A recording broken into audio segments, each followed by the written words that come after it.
क्या आपने कभी रात के अंधेरे में काली माता की तस्वीर देखी है? काली रंग की देह, खून से सनी जीभ, गले में नरमुंडों की माला और आंखों में जलती हुई आग।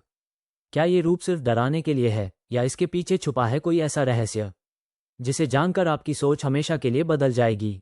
क्या काली माता सच में भयानक हैं या फिर वो इस दुनिया की सबसे बड़ी रक्षक हैं? और अगर उनका ये उग्र रूप ना होता तो क्या आज भी दुनिया में अच्छाई बच पाती? आइए जानते हैं इस रहस्य को, एक ऐसी कहानी के जरिए जिसे सुनकर आपके रोंगटे खड़े हो जाएंगे।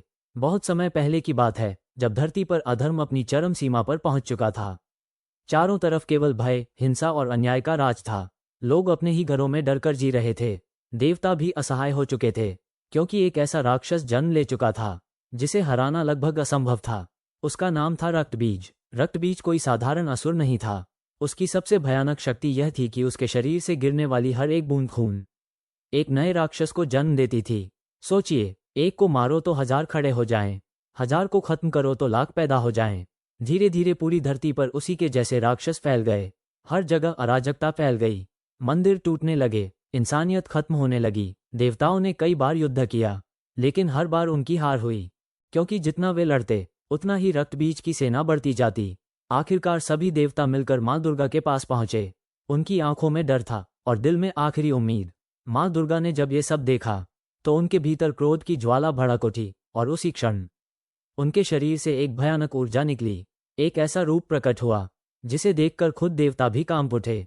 वह थी काली माता। उनका रंग अंधेरे से भी काला, बाल खुले और बिखरे हुए, आंखें अंगारों की तरह जलती हुई, हाथों में खून से सना तलवार और गले में नरमुंडों की माला। उनका हर कदम धरती को हिला रहा था। उनका हर श्वास आग की तरह था। काली माता युद्धभूमि में उतरी और फिर जो हुआ उसने इतिहास बदल दिया। उन्होंने बिना रुके, बिना थके राक्षसों का संहार शुरू कर दिया। एक के बाद एक हजारों राक्षस उनके सामने गिरते गए, लेकिन जैसे ही रक्तबीज सामने आया, युद्ध और भी भयानक हो गया। काली माता ने उसे कई बार घायल किया, लेकिन हर बार उसके खून से नए राक्षस पैदा हो जाते। पूरी धरती पर उसका खून फैलने लगा और उसके साथ ही राक्षसों की सेना बढ़ती चली गई। तभी काली माता ने एक ऐसा निर्णय लिया जो बेहद डरावना था, लेकिन जरूरी भी। उन्होंने अपनी जीभ बाहर निकाली और जैसे ही उन्होंने रक्तबीज पर वार किया, उन्होंने उसका सारा खून जमीन पर गिरने से पहले ही पीना शुरू कर दिया। हर बूंद, हर कतरा उन्होंने खुद में समा लिया। धीरे धीरे रक्तबीज कमजोर पड़ने लगा, क्योंकि अब उसका खून जमीन पर गिर ही नहीं रहा था और आखिरकार काली माता ने उसे पूरी तरह खत्म कर दिया। उस भयानक राक्षस का अंत हो गया। लेकिन कहानी यहीं खत्म नहीं होती। रक्तबीज के मरने के बाद भी काली माता का क्रोध शांत नहीं हुआ। उनका रूप और भी उग्र होता गया। वे विनाश करती हुई आगे बढ़ने लगीं। पेड़ टूटने लगे, पहाड़ कांपने लगे, पूरी सृष्टि खतरे में आ गई। तब सभी देवता डर गए और उन्होंने भगवान शिव से मदद मांगी। शिव जी जानते थे कि केवल वे ही काली माता को शांत कर सकते हैं। उन्होंने एक अनोखा तरीका अपनाया। वे चुपचाप काली माता के रास्ते में लेट गए। जब काली माता आगे बढ़ी तो उनका पैर सीधे शिव जी के सीने पर पड़ा। जैसे ही उन्होंने देखा कि उनके चरणों में स्वयं शिव हैं, उनका क्रोध एकदम से शांत हो गया। उन्हें अपनी गलती का एहसास हुआ और शर्म से उनकी जीभ बाहर निकल गई। यही कारण है कि काली माता को हमेशा जीभ निकाले हुए दिखाया जाता है। आज भी काली माता का भयानक रूप हमें यह सिखाता है कि बुराई को खत्म करने के लिए कभी कभी कठोर बनना पड़ता है। अधर्म को मिटाने के लिए डरावना रूप भी जरूरी होता है। जब काली माता का क्रोध शांत हुआ और उन्होंने अपने चरणों के नीचे भगवान शिव को देखा, तब उनके भीतर एक गहरा परिवर्तन शुरू हुआ। उनकी जलती हुई आंखें धीरे धीरे शांत होने लगीं। उनका उग्र रूप अब एक अलग ही शक्ति में बदल रहा था। लेकिन कहानी यहीं खत्म नहीं होती, क्योंकि रक्तबीज के अंत के बाद भी संसार में बुराई पूरी तरह खत्म नहीं हुई थी।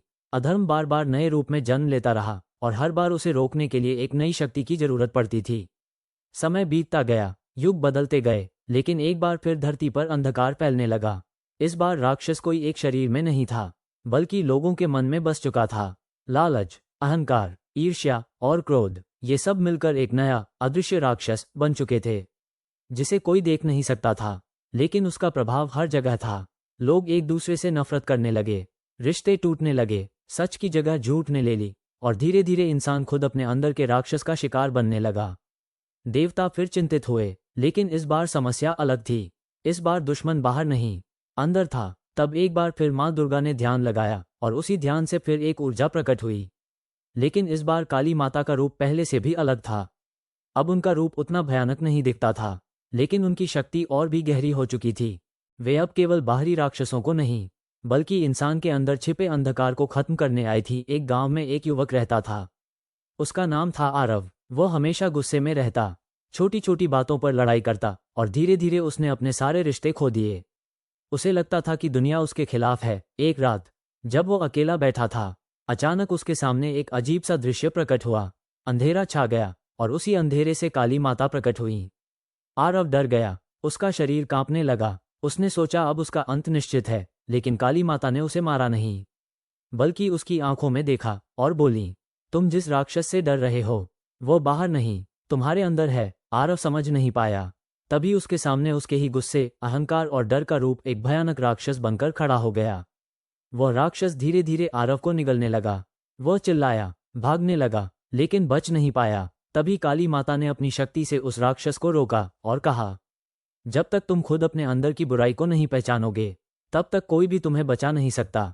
आरव ने हिम्मत जुटाई और पहली बार अपने अंदर झांका। उसने अपने गुस्से को स्वीकार किया, अपने अहंकार को पहचाना, और धीरे धीरे वह राक्षस कमजोर पड़ने लगा। जैसे ही उसने अपने अंदर के अंधकार को स्वीकार किया, काली माता का रूप भी बदलने लगा। अब वो भयानक नहीं, बल्कि शांत और करुणामयी दिख रही थी। उन्होंने मुस्कुराते हुए कहा, मेरा भयानक रूप तुम्हें डराने के लिए नहीं, तुम्हें जगाने के लिए है। और फिर वे धीरे धीरे गायब हो गईं। उस दिन के बाद आरव की जिंदगी बदल गई। उसने अपने अंदर के राक्षस को हराना सीख लिया और एक बेहतर इंसान बन गया।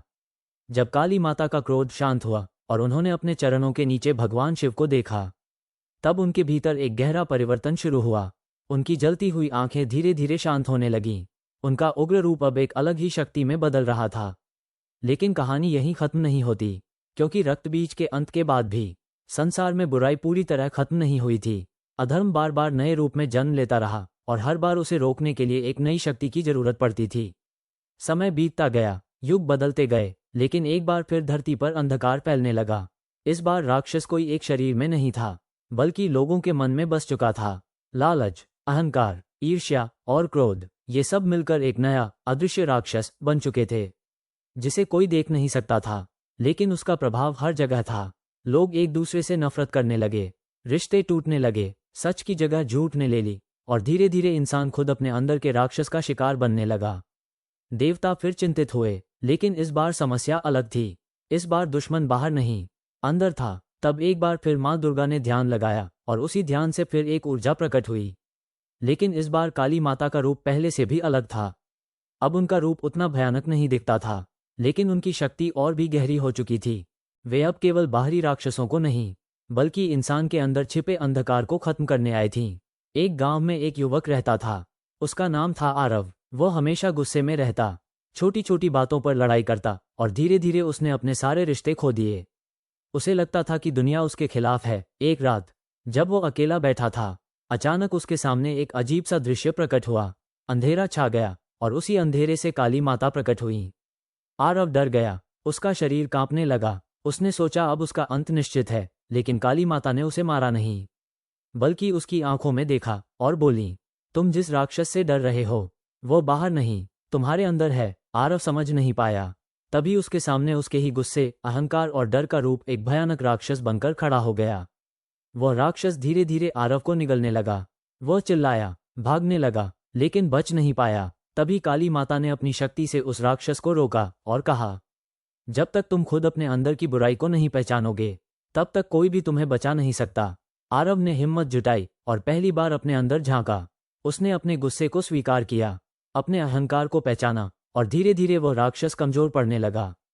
जैसे ही उसने अपने अंदर के अंधकार को स्वीकार किया, काली माता का रूप भी बदलने लगा। अब वो भयानक नहीं, बल्कि शांत और करुणामयी दिख रही थी। उन्होंने मुस्कुराते हुए कहा, मेरा भयानक रूप तुम्हें डराने के लिए नहीं, तुम्हें जगाने के लिए है। और फिर वे धीरे धीरे गायब हो गईं। उस दिन के बाद आरव की जिंदगी बदल गई। उसने अपने अंदर के राक्षस को हराना सीख लिया और एक बेहतर इंसान बन गया। आरव की जिंदगी बदल चुकी थी, लेकिन उसकी परीक्षा अभी खत्म नहीं हुई थी, क्योंकि असली युद्ध अब शुरू होने वाला था। एक ऐसा युद्ध जो तलवारों से नहीं, बल्कि मन और आत्मा के बीच लड़ा जाता है। दिन बीतते गए। आरव अब शांत रहने लगा था, लेकिन अंदर कहीं न कहीं उसका पुराना गुस्सा और अहंकार अभी भी पूरी तरह खत्म नहीं हुआ था। वो बस छुप गया था। सही समय का इंतजार कर रहा था। एक रात जब पूरा गांव गहरी नींद में सो रहा था, अचानक आसमान काला पड़ गया। तेज हवाएं चलने लगी और एक अजीब सी बेचैनी हर तरफ फैल गई। आरव को फिर वही एहसास हुआ जैसे कुछ बुरा होने वाला है। तभी उसके सामने फिर से अंधेरा जमा होने लगा और उसी अंधेरे से एक और भी भयानक रूप प्रकट हुआ। इस बार वो कोई साधारण छाया नहीं थी, बल्कि उसका अपना अहंकार था, जो पहले से कहीं ज्यादा ताकतवर हो चुका था। वह राक्षस हंसते हुए बोला, तुमने सोचा कि तुम मुझे हरा चुके हो। मैं कभी खत्म नहीं होता।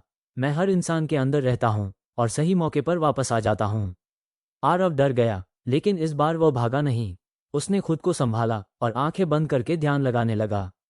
तभी अचानक उसके चारों तरफ एक दिव्य ऊर्जा फैलने लगी और उसी ऊर्जा से फिर प्रकट हुई काली माता। लेकिन इस बार उनका रूप पहले जैसा भयानक नहीं था, बल्कि और भी गहरा और रहस्यमयी था। उनकी आंखों में अब केवल क्रोध नहीं, बल्कि ज्ञान और शक्ति भी थी।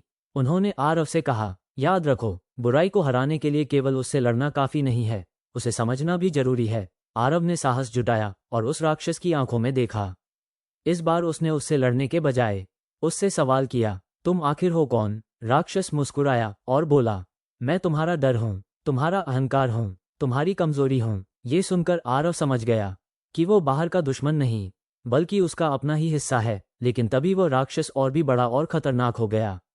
उसने पूरे गांव को अपने अंधेरे में लपेटना शुरू कर दिया। लोगों के दिलों में डर और नफरत भरने लगा।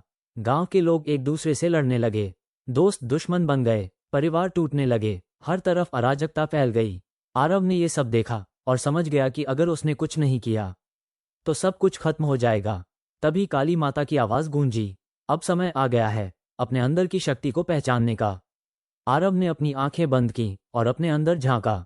उसे अपने अंदर एक छोटी सी रोशनी दिखाई दी। वो रोशनी धीरे धीरे बढ़ने लगी। जैसे जैसे वह रोशनी बढ़ी, उसका डर कम होने लगा, उसका गुस्सा शांत होने लगा और उसका आत्मविश्वास वापस आने लगा। उसने अपनी आंखें खोली और उस राक्षस का सामना किया। इस बार उसने न तलवार उठाई, न कोई शक्ति दिखाई, बल्कि उसने अपने अंदर की रोशनी को उस अंधेरे के सामने ला दिया। जैसे ही वो रोशनी उस राक्षस को छुई, वह धीरे धीरे कमजोर पड़ने लगा। उसकी हंसी बंद हो गई और वह चीखने लगा, नहीं, ये कैसे हो सकता है? धीरे धीरे वह राक्षस पूरी तरह गायब हो गया। गांव में फिर से शांति लौट आई। लोग फिर से एक दूसरे के करीब आने लगे और हर तरफ खुशियां फैल गईं। आरव ने ऊपर आसमान की तरफ देखा और उसे महसूस हुआ कि काली माता हमेशा उसके साथ हैं। लेकिन इस बार उन्होंने उसे एक आखिरी संदेश दिया, मेरा भयानक रूप केवल बाहरी दुश्मनों के लिए नहीं है, बल्कि तुम्हारे अंदर के अंधकार को खत्म करने के लिए है। जब जब तुम डरोगे, जब जब तुम कमजोर पड़ोगे, तब तब मैं तुम्हारे अंदर जागूंगी। आरव अब एक गुरु बन चुका था, लेकिन हर गुरु की तरह उसकी भी एक आखिरी परीक्षा बाकी थी। क्योंकि जब इंसान खुद को समझ लेता है, तब जीवन उसे दूसरों को समझाने की जिम्मेदारी देता है, और यही सबसे कठिन काम होता है। समय बीतता गया। दूर दूर से लोग आरव के पास आने लगे। कोई अपने गुस्से से परेशान था, कोई डर से, तो कोई अपने अहंकार से हार चुका था। आरव सबकी बातें ध्यान से सुनता और उन्हें एक ही बात समझाता, जिस राक्षस से तुम लड़ रहे हो, वो बाहर नहीं, तुम्हारे अंदर है। लेकिन एक दिन एक ऐसा व्यक्ति आया जिसने आरव की सारी समझ को चुनौती दे दी। वो व्यक्ति बहुत शक्तिशाली था, ज्ञान भी था, लेकिन उसके अंदर अहंकार इतना ज्यादा था कि वह किसी की बात मानने को तैयार ही नहीं था। उसने आते ही कहा, अगर तुम्हारी काली माता इतनी शक्तिशाली हैं, तो मुझे बदल कर दिखाओ। ये सुनकर वहां बैठे लोग चौंक गए, लेकिन आरव शांत रहा। उसने मुस्कुराते हुए कहा, काली माता किसी को बदलने नहीं आती, वो सिर्फ तुम्हें सच दिखाती हैं। बदलना तुम्हें खुद पड़ता है। वो व्यक्ति हंस पड़ा, तो फिर मैं कभी नहीं बदलूंगा। जैसे ही उसने ये कहा, अचानक वातावरण भारी हो गया, हवा रुक गई और चारों तरफ एक अजीब सा अंधेरा फैलने लगा।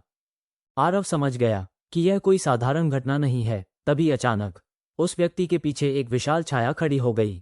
उसका अहंकार अब एक भयानक राक्षस बन चुका था। उसकी आंखें जल रही थीं, उसका शरीर धुएं से बना था और उसकी हंसी पूरे वातावरण को कंपा रही थी।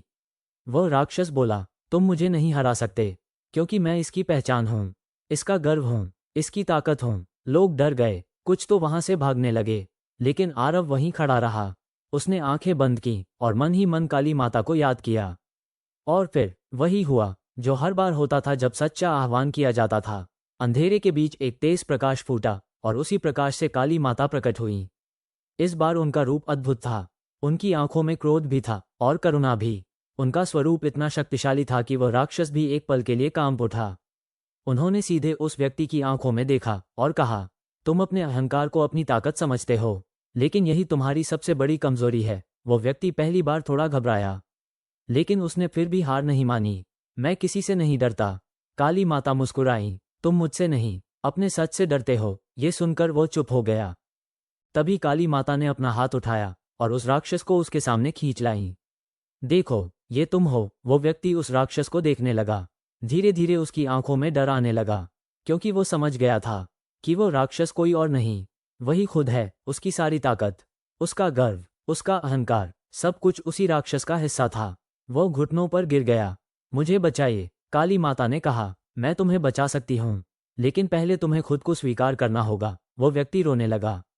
उसने पहली बार अपने अंदर झांका, अपने अहंकार को पहचाना और उसे स्वीकार किया। जैसे ही उसने ऐसा किया, वह राक्षस धीरे धीरे कमजोर होने लगा और अंत में पूरी तरह खत्म हो गया।